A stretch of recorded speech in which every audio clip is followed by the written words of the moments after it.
This one move can wipe out your capital gains taxes legally when you sell your business. What is that one move? Well, today I'm speaking with my fellow growth thinker, Geoff Sokol, about qualified small business stock. Geoff, welcome to the show. Thank you, Tim. Good to be here. Let's get into it. What is qualified small business stock for those that may or may not know and have probably just clicked this because they said, oh, save on my capital gains taxes? Sure, I'll click and watch that. Explain for the audience Yes. what we're talking about here. Up to $10 million of qualified small business stock for each individual owner is eligible for a complete tax deferral. You could take 10 million out. To be eligible, there's some requirements and it gets very technical there. I think that's largely when business owners start thinking about exiting. They think there's some things they can do, but probably people clicking on this video thinking, well, am I even eligible, or how do I become eligible? And is it 10 million? Is it 20? I've heard other people do other things. So it gets very technical beyond that. And I guess that's what we're here to, That's what we're here to to talk figure out with people. So let's talk about the baseline qualification. You mentioned a C Corp, but what other baseline qualifications are there? The baseline of a C corporation is important because in theory, most people are going to think, I have a small business, my gross assets are under $50 million, I should be eligible. But the way it is written, it must be a C corporation.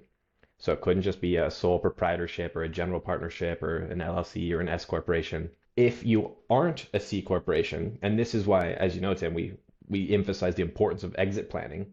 You don't have to sell tomorrow, but if you want to be eligible for this qualified small business stock exemption, we might consider reorganizing or a new entity structure so that you could be reorganized as a C corporation from a certain point forward, and then you can become eligible. The limit on that is you have to hold the qualified small business stock that is issued for 5 years. This is why we love to have, 2 or 3 or 5 years would be fantastic. That amount of lead time when we're starting to have these exit planning conversations.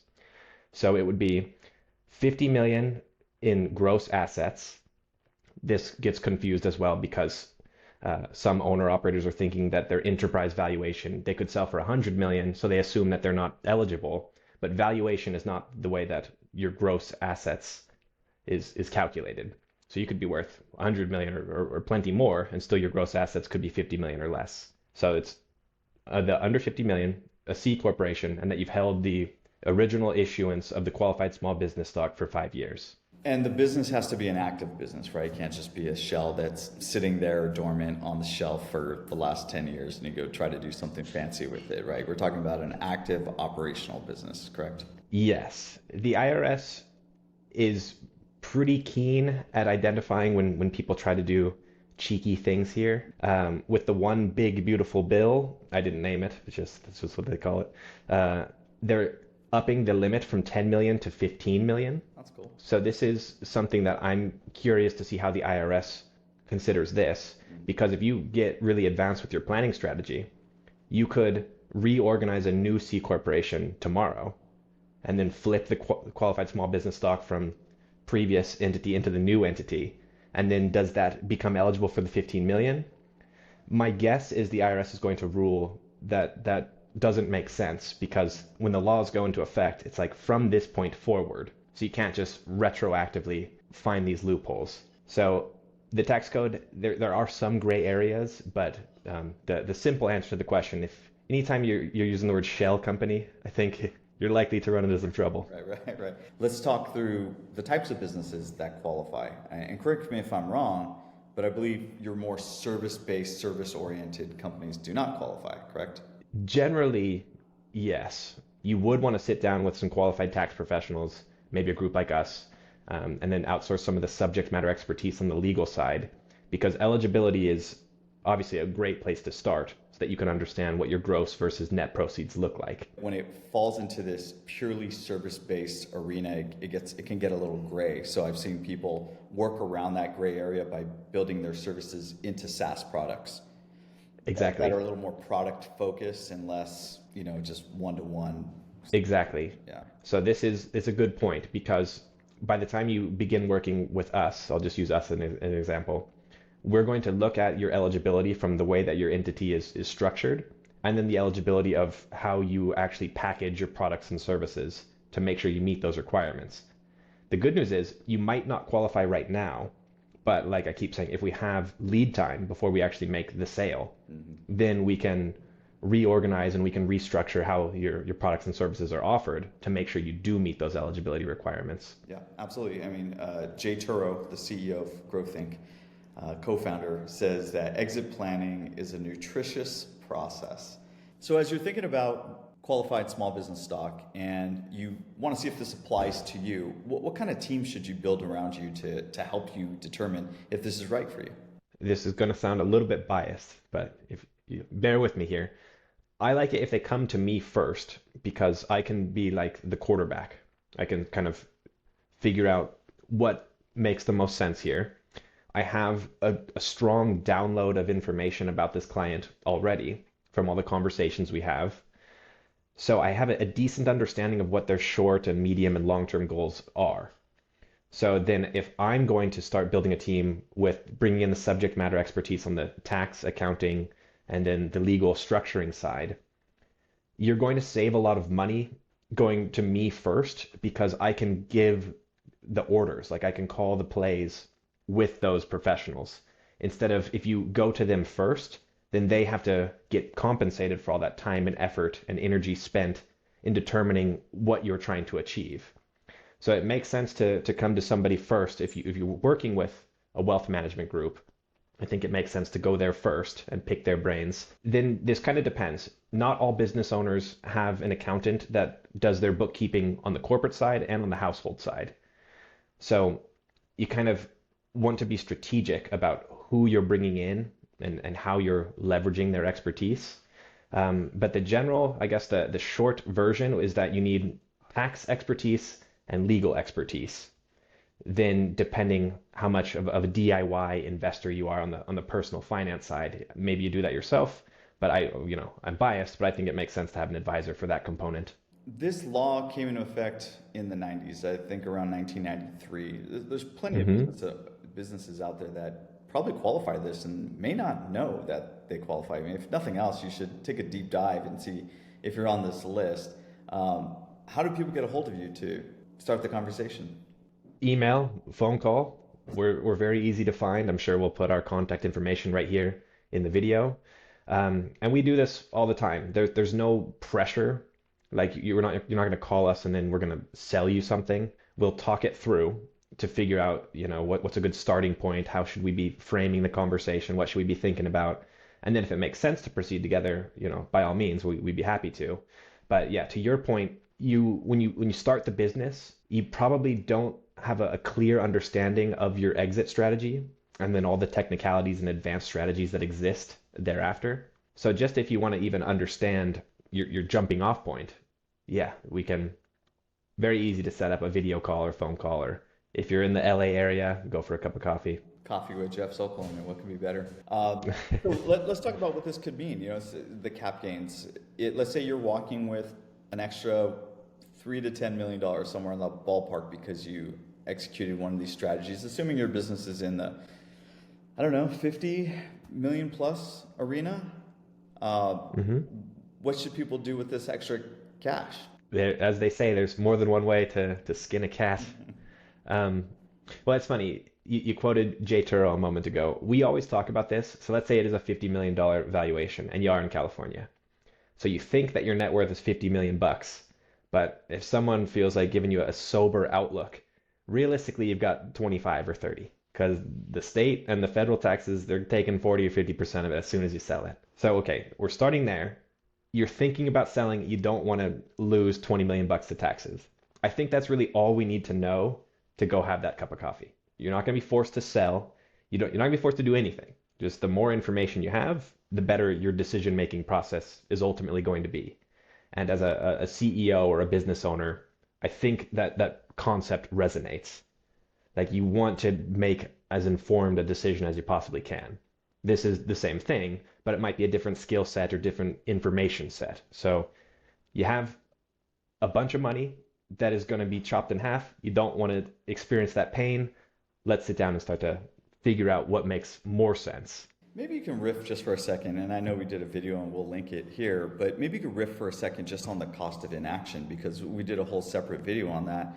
What is it potentially costing people not to reach out and have that cup of coffee? Well, let's say on the 10 million for the QSBS, let's say you were eligible, but you didn't know how to do it, so you didn't get that, and you're in California, so let's just call it a 40% rate. That'll be $4 million right there. Then there's a whole bunch of other things you can do.